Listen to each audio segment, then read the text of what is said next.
Okay, so let's start the presentation from Gary Rose. Gary Rose is a VIP because he's a vice president of Ontario Power Generation. That is, please, Gary, correct me, is one of the most important utilities in Canada, right? It is the most important utility in Canada. Sorry. Unbiased. I give you the assist in order to say that, but yes, it's the most important utility in Canada. And as we will learn in a few minutes, they are also the leader, I would say, at international level, together with Sean tomorrow representing CNSC, so the Safety Authority. I would say that you will learn today and tomorrow why Canada is at the forefront, is the top country in the world about SMRs. So I think that we have a lot to be learned from them. And I'm very happy that Gary found the time to be with us today. So without any further delay, Gary, the floor is yours. Thank you for coming. Thank you, Marco. Good morning, everybody, or good afternoon, everyone, I guess, in where you're at. It is still morning here where I'm calling from. I'm calling just from east of Toronto in Ontario, Canada. But good morning and good afternoon. So as Marco introduced me, I'm the Vice President of New Nuclear Growth. In essence, my role at Ontario Power Generation is to manage our deployment of new nuclear beyond the existing projects that we've already announced. So as my presentation will get into, we've announced a couple of projects. My job is to look at what are the next new nuclear projects in Ontario. And quite honestly, we're also working across Canada, helping other provinces with their consideration of nuclear, and also working internationally. We have a subsidiary called Laurentis Energy Partners, and through Laurentis, we are supporting programs in Estonia, in Poland, and having conversations with many other jurisdictions about the potential to deploy new nuclear, and more specifically, SMR, small modular reactors. Because of logistics, I can only see what I'm presenting. I can't see you folks. So if there's any questions, maybe through Marco on that, just jump in, stop me. I'm more than happy. We'll probably have time at the end as well for questions as well. I'd like to get started and acknowledge that all of OPG's facilities across Ontario are located on treaty and traditional territories of Indigenous peoples.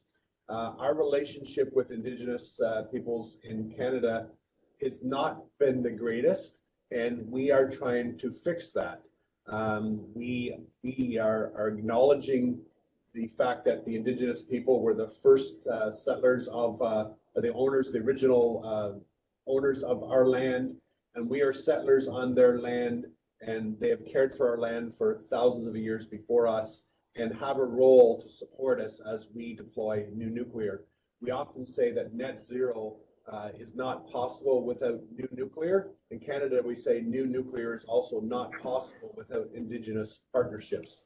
So we take the time to acknowledge the relationship and the Indigenous persons that are on our territories of where Ontario plants are. So I wish to acknowledge that Darlington Pickering site is in the shared traditional and treaty territory of the Chippewa and the Mississauga Anishinaabe. So who are we? Ontario Power Generation is proud to be one of the largest, and as Marco alluded to, most important utilities in Canada. As you can see, we operate in Ontario, which is the most populous province in Canada with approximately 15 million folks. We closed our last coal plant in 2014, and over 90% of our generation is free of carbon emissions. We've operated clean hydroelectric power for over a century and safe, reliable nuclear power for 50 years. So specifically to nuclear, we have 2 nuclear stations, that being the Pickering Nuclear Station and the Darlington Nuclear Station.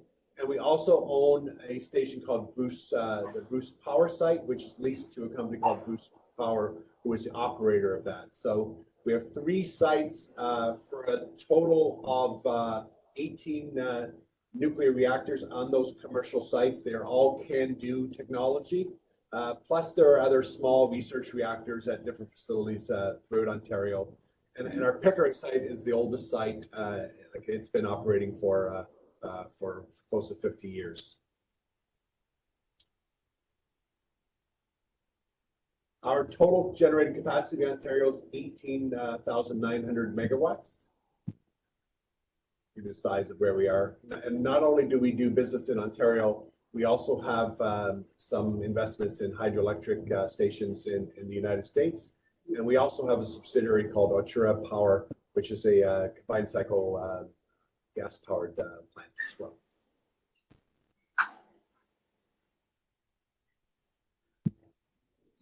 So there's no greater priority than the public and employee safety. It guides everything in that we do. We are a public-owned generator.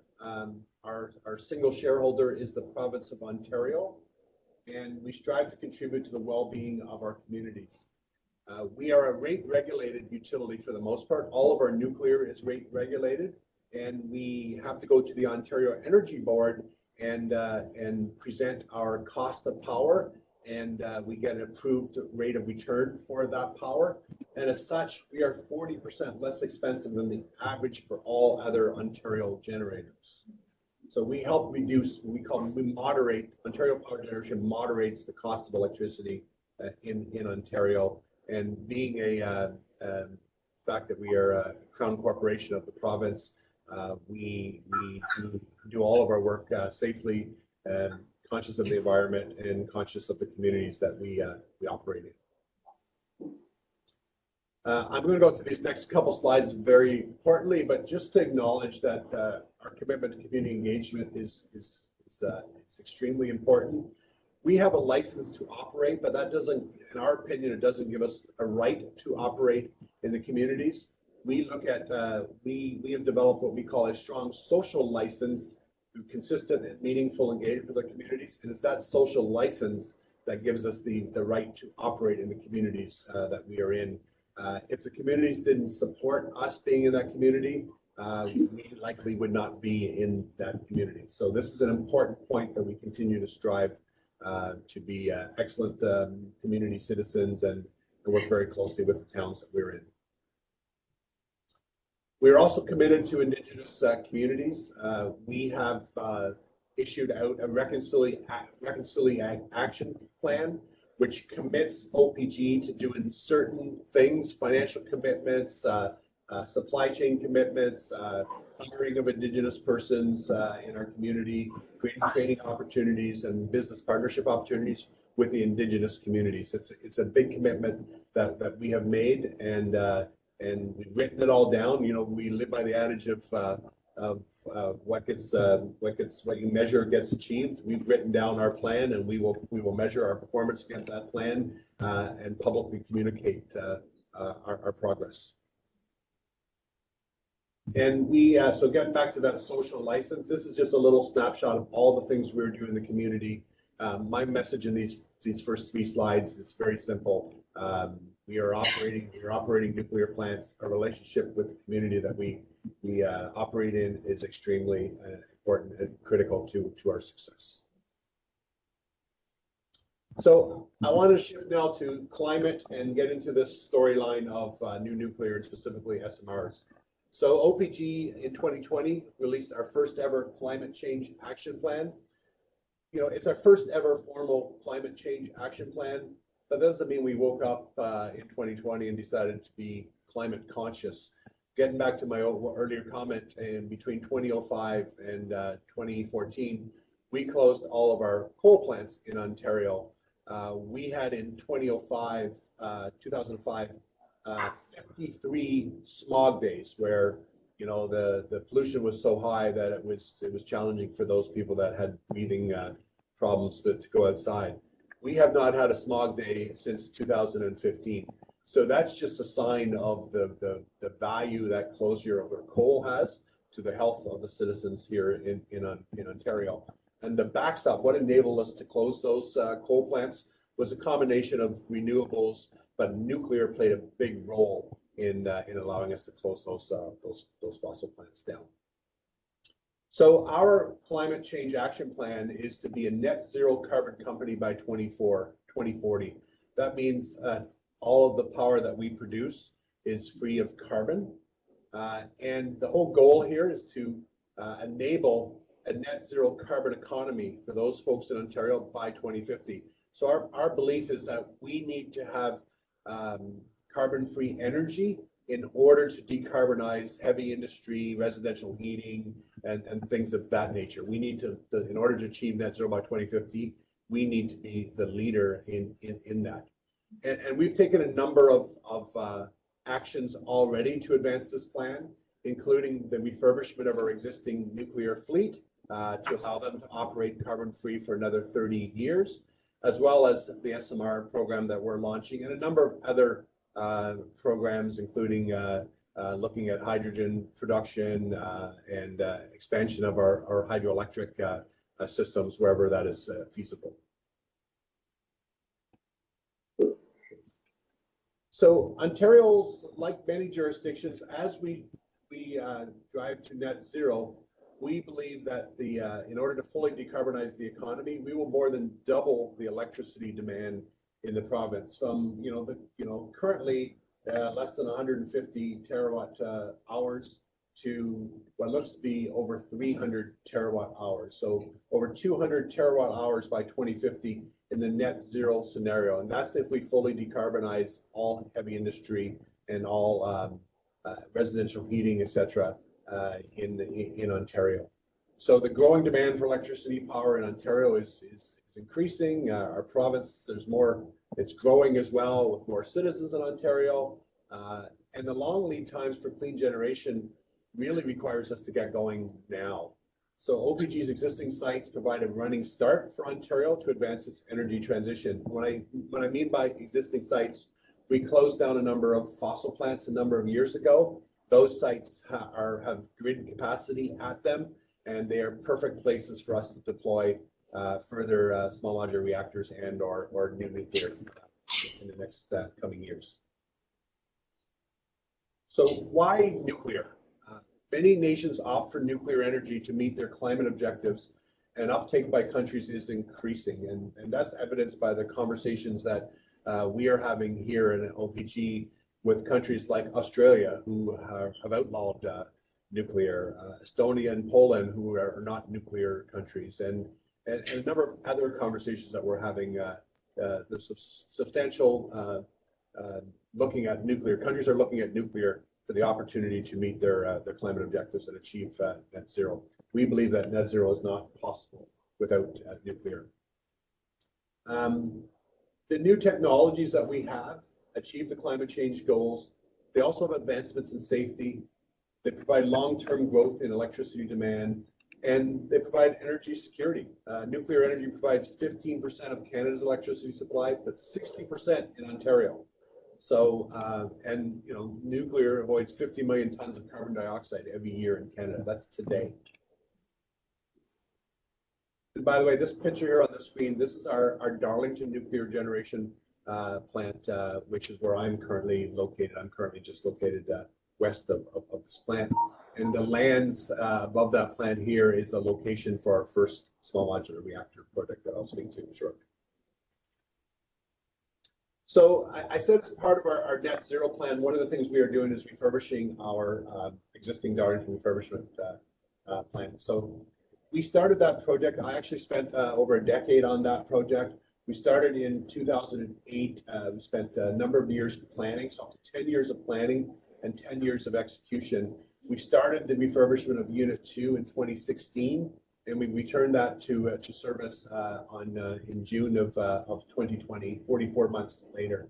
And we are currently about 2/3 of the way the refurbishment of Unit 3, and about a quarter of the way the refurbishment of Unit 1, with Unit 4 scheduled to begin in 2023. And why I bring this up is there's a lot of criticism about nuclear projects are not well executed. this project is an exception to that criticism.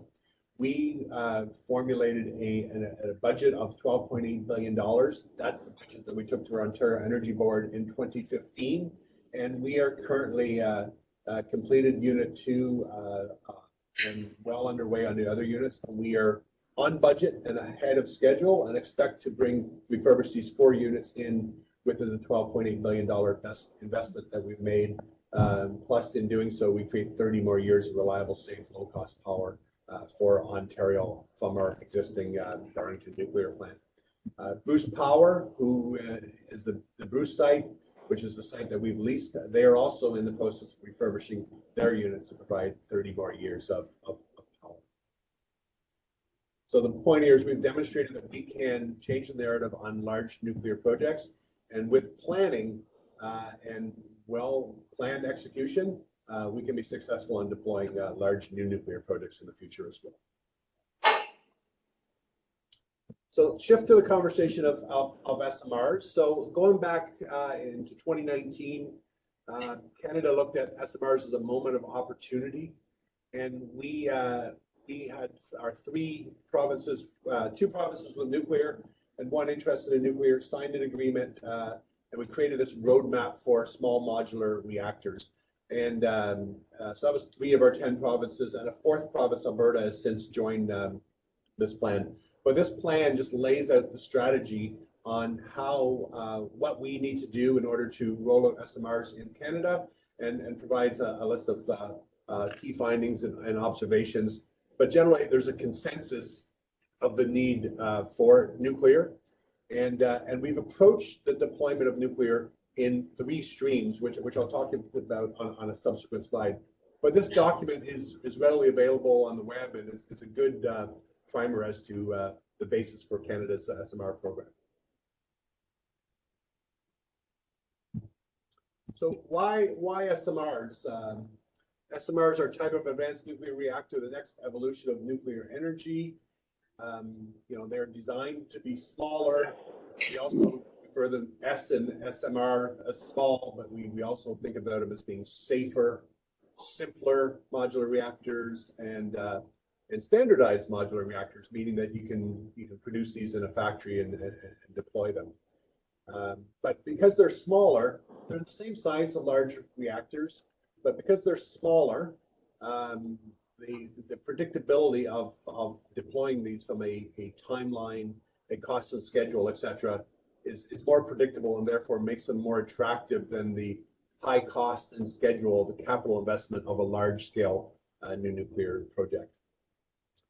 They are all based on nuclear fission, but they have different applications, including on-grid, off-grid, and advanced reactors that create a good cogeneration option with in industrial applications.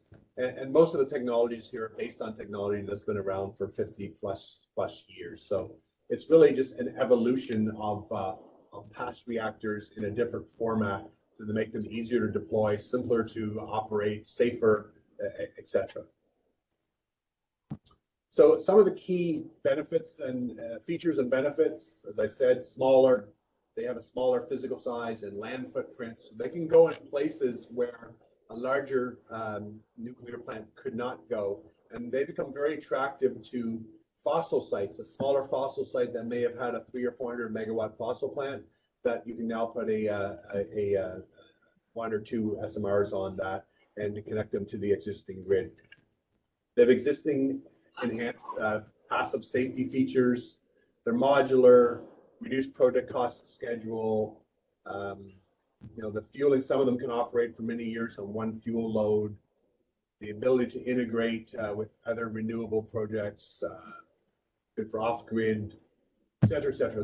I think there's enough up here. I think you guys are probably well in tune with the benefits here. But as a utility, we see a number of positive benefits that SMRs bring to our landscape. And I should say that although I'm talking all about SMRs, we in Ontario believe that we likely will need, and there's a place for large-scale nuclear as well. We just don't anticipate that we will be able to deploy another large-scale nuclear plant until we've demonstrated the fact that we can roll out and deploy an SMR. And once we understand the full economics of our first deployment of SMR, it gives us an economic comparator to compare against large-scale nuclear. And so we're not ruled out large scale, but we will evaluate the option in the coming years as to whether we roll out more SMRs at certain sites or shift to a large-scale nuclear reactor. So in Canada, I talked about the SMR roadmap a few slides back, and I talked about the 3 streams. The way we look at the streams in Canada is really from an application perspective. We have the on-grid SMRs, which we look at to be about 150 to 300 megawatts energy. They provide reliable baseload power, displace coal-fired generation, and their near-term deployment. When we say near-term, we talk about by the end of this decade. And one of those technologies is GE Hitachi BWRX 300.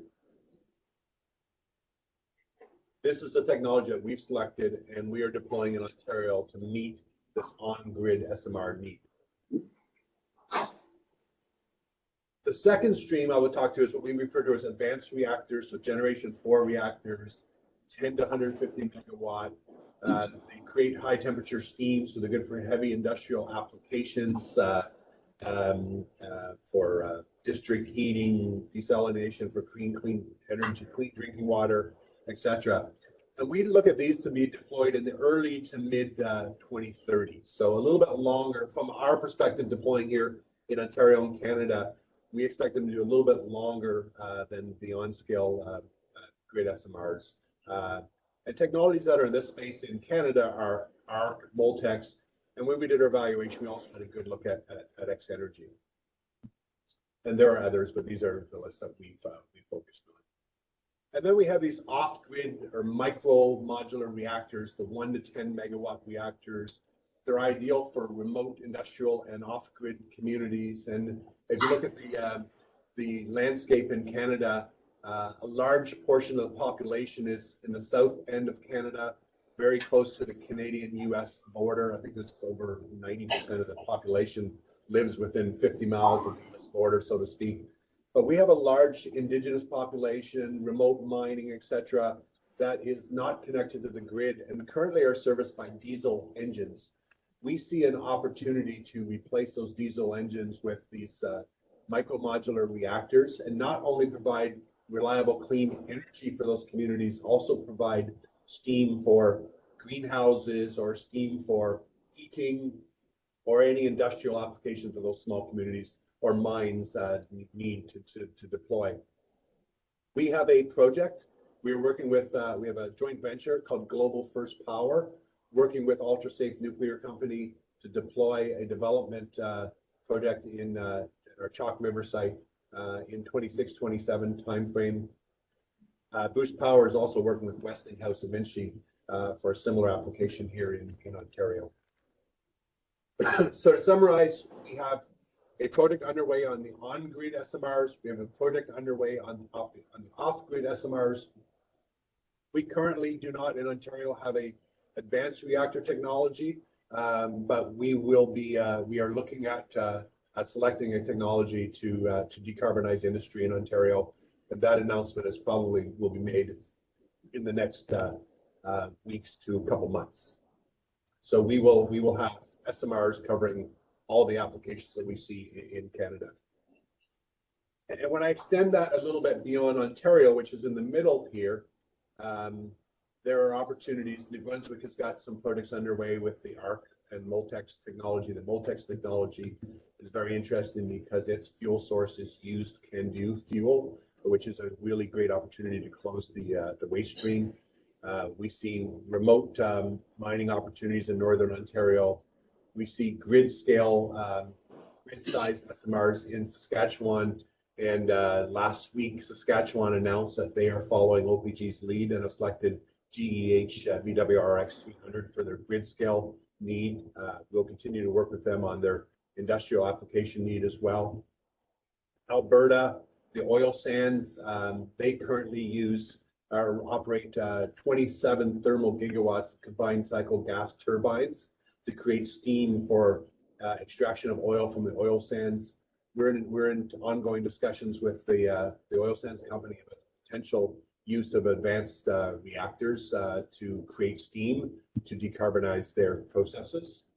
And then, of course, the whole north here, the opportunity for remote micromodular reactors and mining applications to offset the current use of diesel.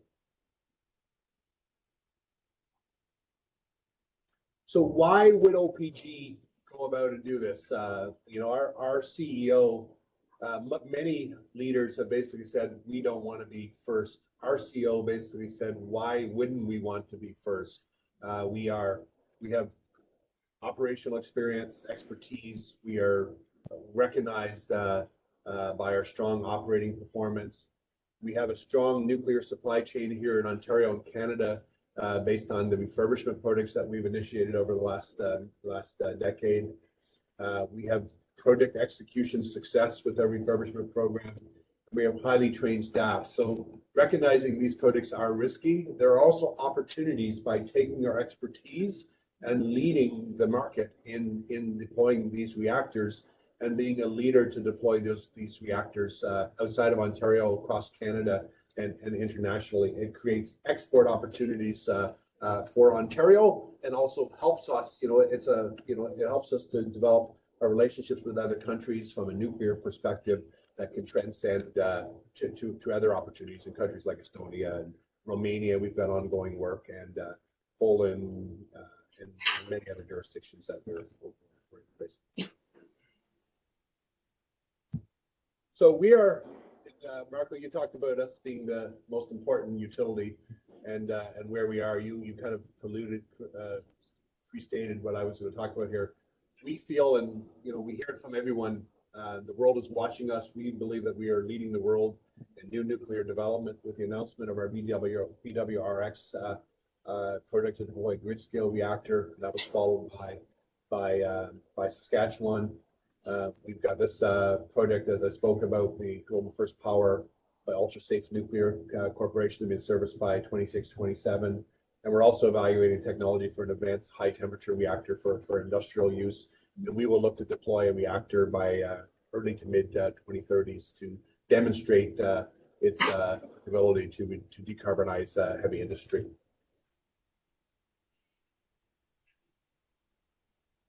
So a little bit about BWRX 300. It's the X stands for 10th generation of a boiling water reactor. It's about 300 megawatts energy. It is not an advanced reactor, so it doesn't produce high temperature steam for industrial applications like these Gen 4 reactors do. It's light water, boiling water reactor, Gen 3 plus designed for 60 years of operations, but generally speaking, these are being extended to 80 years. So by us selecting this technology, and by the fact that this is a existing design that has been simplified and streamlined, we feel that this de-risks this and creates an ability for us to deploy this reactor this decade to meet our short-term energy needs, and to demonstrate the applicability of this reactor for further deployments.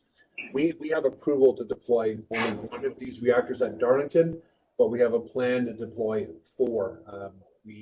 Our site can accommodate 4 of these reactors. We've got, like I said, approval for 1 to demonstrate it, but our overall program and our planning is under an assumption that we'll deploy 4 of these at the Darlington site. Not only is Canada or Ontario selected this reactor, so is the Tennessee Valley Authority, another utility in the United States. So we are collaborating very heavily with TVA. They are operators of boiling water reactors. We are operators of CANDU reactors. So we have an opportunity to learn from them on how to operate these reactors and the safety protocol and requirements, and they're learning from us on the deployment of the project. So they expect to be about a fast follower, about 2 years behind us, where Saskatchewan is probably about 5 to 6 years behind us in their deployment timeline. And it also creates another opportunity for collaboration. The Tennessee Valley Authority, TVA, and the U.S. regulator, the NRC, is working with OPG and the CNSC, who you're going to meet a representative from the CNSC tomorrow. And we're looking at opportunities to align regulatory framework between Canada and US so that we can standardize the design to the extent possible. Therefore, the higher the degree of standardization between Canada and US, we see some economies of scale there, which should lower the modularization cost of these reactors. And our hope is, as others deploy this reactor globally, the fact that Canada and US have standardized it on a design and a regulatory framework, that makes it a little bit easier for this reactor to be deployed in other jurisdictions. And I should also point out that we have what we call a standard design agreement that's signed between OPG and TVA. And the goal, as I said, is to have that standardized design within as common of a regulatory framework as possible. Also, Synthos Green Energy, which is a company in Poland, is also a participant in our standard design agreement. So the hope there is that they would adopt our standard design agreement to the extent that their regulatory framework would also allow for a quicker deployment of this reactor. With a standard design and a supply chain in Ontario, it allows us to manufacture more of the materials required in a standard modular way. And I talked a little bit about SMRs being, this one being a 10th generation, basically based on the ESBWR, larger scale reactor. It's smaller in a significant way. It's about a third to 40% of the power output, but quite smaller in size. Not only are you just shrinking everything, you're actually eliminating components as well, and using gravity as an example. This reactor, if you look at it comparatively, it's as tall as the larger one to the left, but a lot thinner. It's got what they call a chimney in this reactor design, which creates using gravity and a flow of steam path, water path, etc. So less parts as well. I'm not a technical person. I'm an accountant by training. I spent 20 years in nuclear, so I don't want to get too deep into the engineering design here, but just simply to say that it's not just smaller. They've looked to simplify the design as well and take advantage of different opportunities. So when we think about our project, as I said, we announced our project last year. What's the look ahead? So we are already beginning site preparation activities at our Darlington site.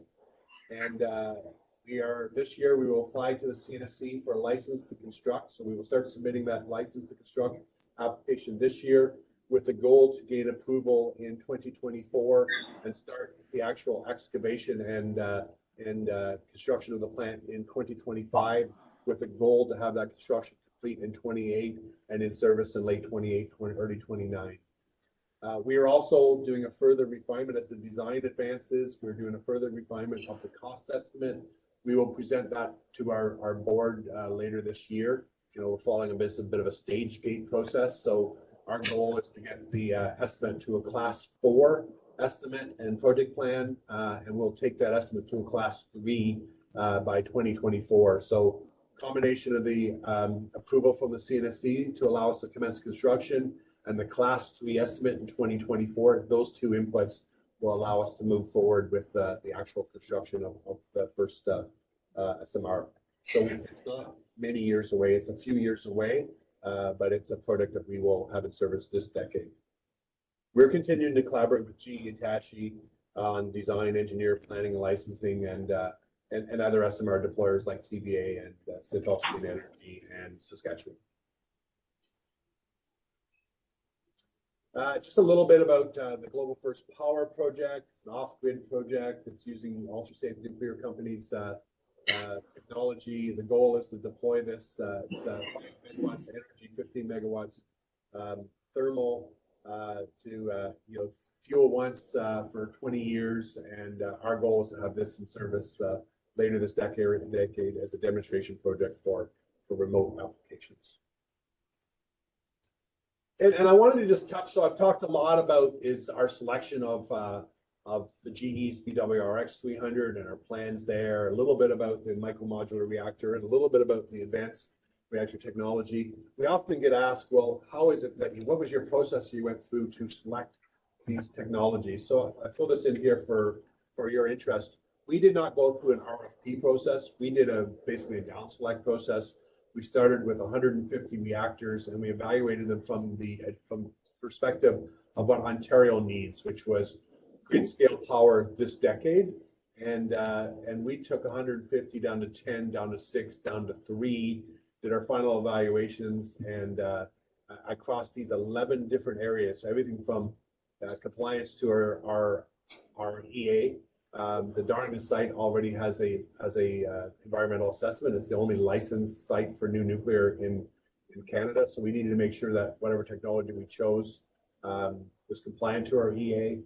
We evaluated each of the technologies from project management perspective, design readiness, safety case, fuel supply and security, nuclear materials and used fuel management, risk to licensing, how some of these designs are fairly early. There may be risk to their licensability. There are financial reviews, including economics and contracts, and all those contributed to a matrix to allow us to make the decision. And finally, just wrapping up here, our goal is to deliver a world-class SMR. We say together because this is a collaborative effort. We believe there's no net zero without nuclear. We need to actively engage our Indigenous nations and the communities that we plan to operate in.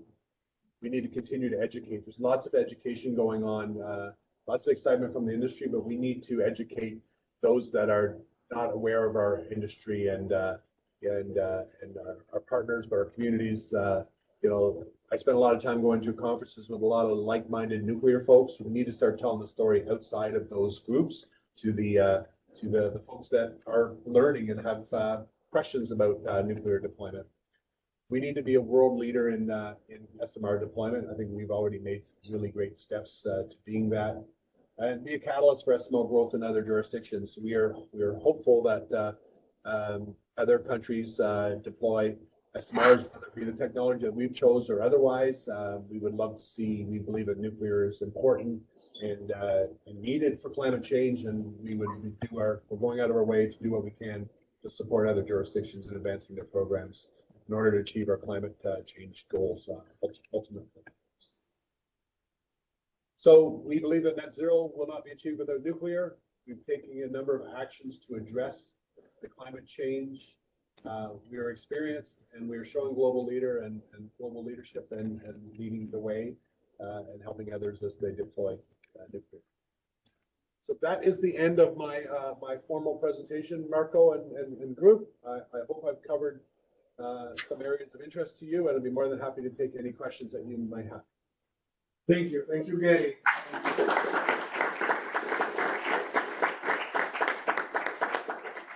We open immediately the floor for question and answer session.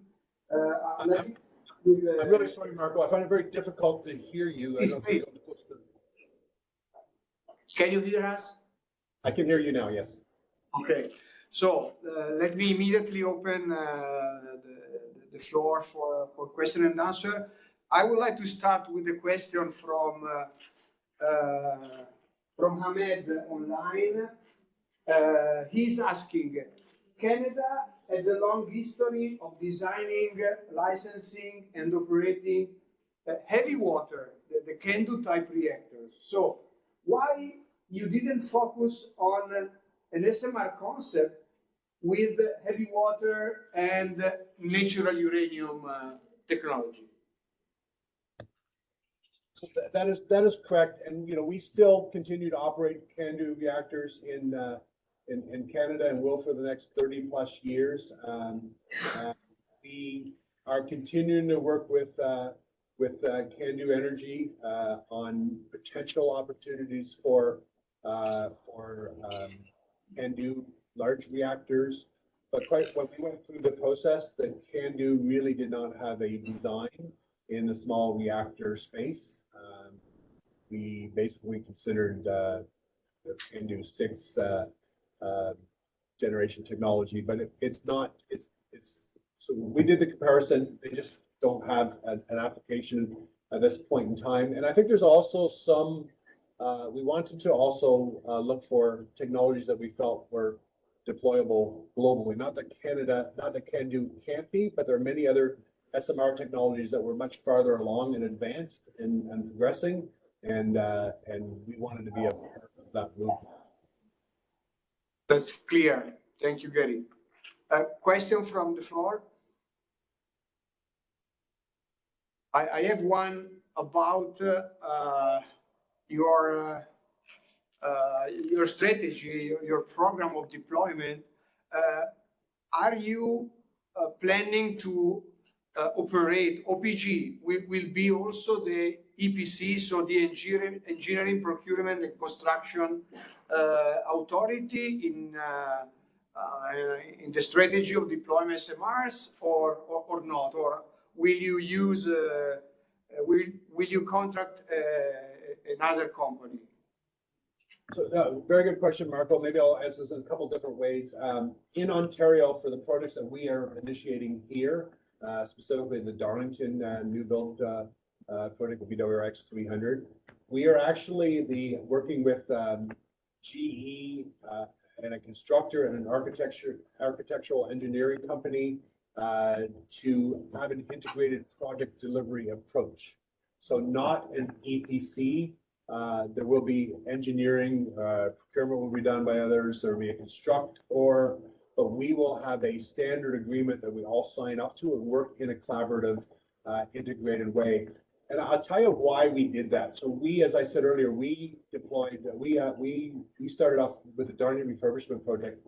We started off as an EPC. We were the general constructor. OPG was the general constructor to a number of EPC contracts.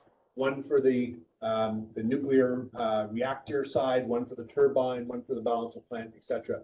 But what we found is that the risk, you can't get to a turnkey or a lump sum type EPC type contracts because there's just too much risk for the companies, at least in Canada, to take on. Plus, in refurbishing, there's so many risks that the owner needs to bear, that the premium is so large for a third party to take on that it's almost economically unattractive. So what we had an EPC with a company called Canatum, which is really an AECON constructor and an S&C Lavalin engineering firm. And we started off with them being the EPC vendor. They would develop a schedule, we would approve it. They would develop their engineering products, we would review them, we would approve or reject. And what we found is that what we were doing is we were doing contractual oversight. But we had so much expertise as an owner to offer that we started to realize that we can't have this indifferent relationship where we are providing oversight of the contractors. We need to find a way that we can be working with them, take our skills and ability and work together to achieve success.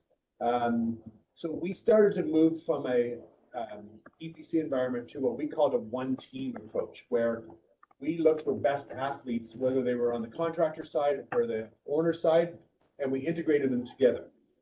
We still needed to have regulatory oversight for quality management and for our regulatory approvals, etc. So we maintained that, but contractually we shifted our model to what really an IPD is, and we had shared teams with a common incentive pool that we all worked towards. So that was our transition in Darlington. And that's the model that we're proceeding with under our new bill. When it looks to other deployments like Saskatchewan deploying their GE technology, they will likely follow our lead and go to an IPD model. We will likely work with Saskatchewan and other jurisdictions as an owner's engineer type resource and potentially an operator of those deployments here in Canada, because Saskatchewan and potentially Alberta, if they go that, they don't have nuclear programs set up. We've been in this for 50 years. We have a lot to offer. So there may be some joint venture opportunities with those provinces to help enable their nuclear programs. Thank you. One question from the floor, please, Axel. Question about fuel management, that Candu needs natural uranium. So probably if you are stopping using it, you need to build the enrichment facility. Waste management should change too, because different burnup and everything. Like, how are we going to solve this? Are you going to build enrichment facilities? Are you going to be also OPG like enrichment a technology owner, or and what about the waste management?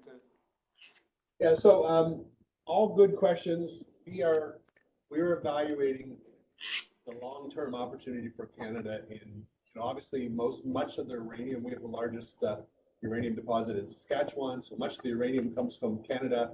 In the GE's case, it will go to the States, get processed, enriched, and come back to Canada, get fabricated, and ready for fuel. So we will evaluate the opportunity, whether it's GE or I think it's called GNFP does their processing in Canada or still the States. Whether they do it in Canada or whether we take it on, we need to evaluate those opportunities. But we are certainly looking for supply chain opportunities with the BWRX 300 and the MMR that we have up at Chalk River uses HALEU triso fuel. So we, depending on what advanced reactor we choose, there maybe we will probably evaluate more opportunities for fuel fabrication, as much of the supply chain as possible from a fuel perspective in Canada. But those discussions will take us a few years to get sorted out and assess and evaluate. But we're certainly we would like to see Canada being a leader in the whole fuel supply chain. When it comes to waste management, obviously we have an organization called the Nuclear Waste Management Organization, who is planning to build a DGR, a geological repository. They're going through their processes there. In our selections, we do interface with the NWMO to understand how our waste could be stored in those facilities, and making sure that stream is well understood. We've done this with our GE technology as well as our Global First Power technology. We also need to continue to look for opportunities, and this is where the Moltex opportunity in New Brunswick, and perhaps in some cases the ARC 100 deployment of reducing the volume of those deep geologic repositories by taking that used CANDU fuel and using that for further burn up in those types of reactors. So yeah. Thank you. Other questions? If not, I have the last question for you, Gary. Your presentation was really full of ideas and points to be further discussed, but let me select one of those. I was very positively surprised looking at your last bullet in a slide saying that you will continue the partnership with GE in the future, even after the construction and deployment of the first, let's say, fleet of SMRs. What is the reason? Are you already thinking in the future about a possible business case, about possible development, also at the international level of OPG business? What is the decision behind? What is your vision that is such a very strategic decision from my point? So the answer is a little bit of all of the above, Marco. And let me just kind of break it down a little bit. First off, we're entering into in essence, a 90+ year relationship with GE. If we only built one reactor, right? 10 years to deploy, 80 years of operating, then you got to decommission the reactor.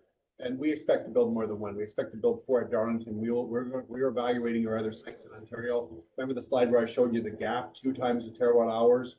we need to look at some of our smaller fossil sites and deploy more SMRs on those sites. We need to look at some of our larger fossil sites and look for large-scale nuclear opportunities. That's my perspective. We'll see how that unfolds over the next few years. So 90-year relationship with BWRX for at least 4 SMRs in Ontario. And probably, if I was to put a number out there by 2050, we'll build 12 GE SMRs in Ontario. Saskatchewan, we know, is building 2. We know TVA is building 1. We've heard some rumors from them, assuming that they get successful. They might put out 1 a year for a period of time to be a catalyst to meeting their net zero goals as well. So we see some opportunities in Ontario and to support others. So one of the conditions of us being a first or a leader is that we want to receive some benefit by taking on the incremental risk. So we are taking on additional risk by the first deployer and taking on risk by additional costs by the design costs and the licensing costs for that first deployment. So we are working on an agreement with GE to collaborate with the GE in some sort of a fleet services type model where we will take our expertise that we learn on the first deployment and we will leverage that expertise to help others deploy their technology. So as I said, Saskatchewan, not a nuclear province. They will need support from us. We would like to be partnered with GE to deploy support to those programs. And you know, that's in Canada.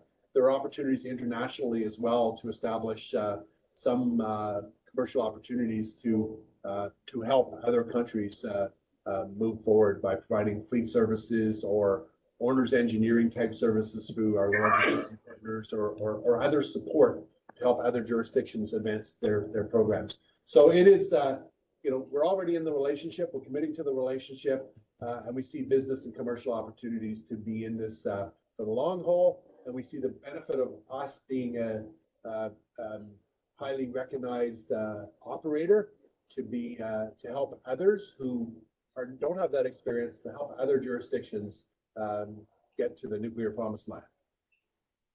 Well, I think that this will give you the opportunity to remain leader at the international level, even after the first deployment of the SMR in the future.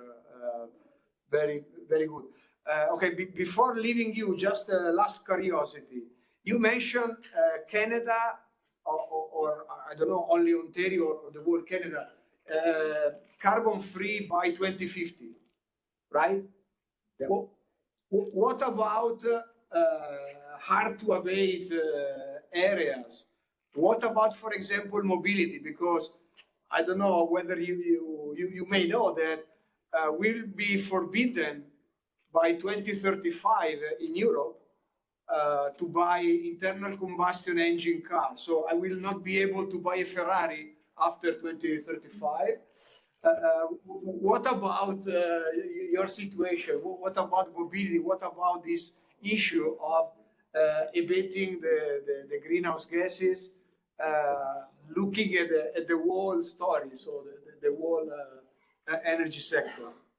Yeah, so our goal by 2050 is to be a net zero company like others. So there may be I shouldn't say that we'll be carbon free, because there'll be carbon produced, and you know, we might have offsets and carbon capture and things like that as well.